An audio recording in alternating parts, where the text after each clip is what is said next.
Assalomu alaykum, aziz o'quvchilar. Avvalo, Obid domla taklifi va hamkorligi uchun katta rahmat.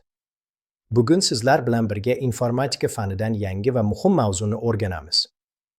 Bugungi darsimiz mavzusi loyiha boshqaruvining bosqichlari. Konsepsiya va boshlash. Bu mavzu orqali siz har qanday loyiha qanday bosqichlarda amalga oshirilishini tushunib olasiz. Loyiha boshqaruvi nima? Loyiha boshqaruvi bu ma'lum bir maqsadga erishish uchun ishlarni rejalashtirish, bajarish, nazorat qilish va yakunlash jarayonidir.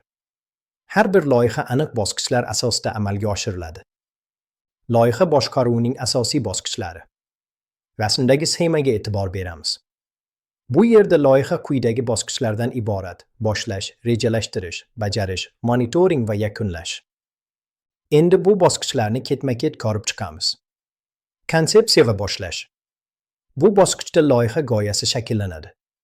Ya'ni, loyiha nima uchun kerakligi va asosiy maqsad belgilanadi.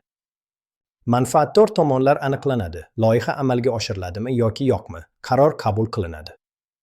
Masalan, darslik yaratish loyihasida mualliflar, muharrirlar, nashriyot va ekspertlar oldindan belgilanadi. Rejalashtirish va loyihalash. Bu bosqichda ishlar ketma-ketligi belgilanadi, muddatlar aniqlanadi, resurslar taqsimlanadi va loyiha rejasi tuziladi. Rejalashtirish muvaffaqiyatli loyihaning asosi hisoblanadi. Bajarish. Bu bosqichda reja asosida ishlar bajariladi. Masalan, boblar yoziladi, materiallar tayyorlanadi, amaliy ishlar amalga oshiriladi. Loyiha jamoasi faol ishlaydi. Monitoring va nazorat.